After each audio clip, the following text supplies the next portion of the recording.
Welcome to the Audio Renaissance Unabridged presentation of No Death, No Fear, Comforting Wisdom for Life.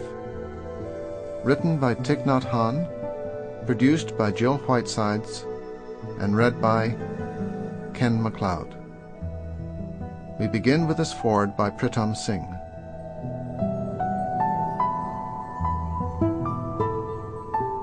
One day, over lunch, my father said to me, the last time I saw my father, he was in a basket in the living room.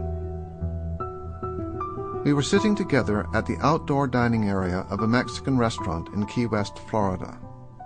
He looked up from his plate of beans and rice and continued. My father was a working man. He was a baker. He worked at the co-op in downtown Fitchburg on Leominster Street. Tell me about your father's death, I said. I don't know anything, he replied. What did people say? No one ever said anything, and I never asked. He returned to the silence that I knew all too well. Sacred Heart Church is 2 blocks from the house on Sanborn Street in West Fitchburg, Massachusetts, where my father said goodbye to the grandfather I never knew. This was my family's spiritual center when I was growing up. It was a refuge from the daily grind of factory work, arguing spouses, unpaid bills, and excess alcohol. This is where I was baptized and where I was sent for my spiritual education. Every Monday afternoon, after a full day at public school, I reluctantly trudged up Water Street to this building for 2 hours of catechism.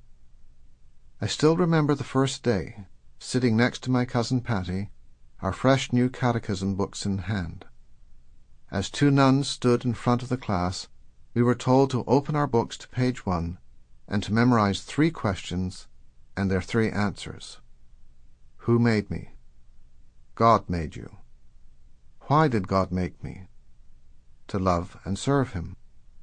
What happens when I die? You will live forever with God in heaven. For the fathers of the Church there is no doubt. My soul is eternal, and I will live forever. Reading the Boston Globe one Sunday, I was struck by an article about a woman facing the possibility of terminal cancer.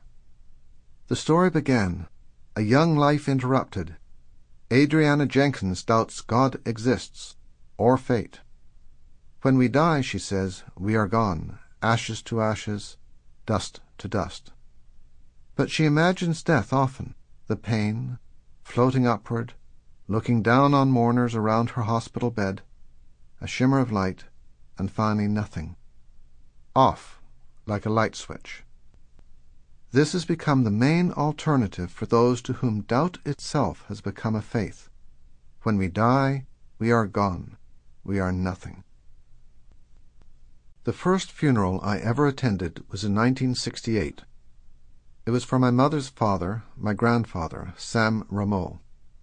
Since then, more than 24 times I have stood at the edge of a freshly dug grave, confused, lost, and wondering what to think and what to feel about death, asking myself, are there really only 2 options to consider?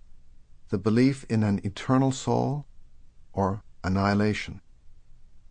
Doubting the belief in an eternal life, and dreading the idea of oblivion, I have lived with a dull fear, a kind of cosmic background noise, throughout my life. Which one is true? Forever remaining as me, or nothingness? Is there an eternal soul? And if there is, will I be in heaven or in hell? Bored forever or in bliss? Alone or with God? During the Buddha's life, he was questioned many times by scholars and theologians about the opposite philosophies of eternalism and nihilism. When asked if there was an eternal soul, the Buddha replied that there is no permanent self. When asked if we were extinguished into oblivion upon our death, the Buddha said that we are not annihilated. He rejected both of these ideas. I have a dear friend who is a famous marine biologist. Sample complete. Ready to continue?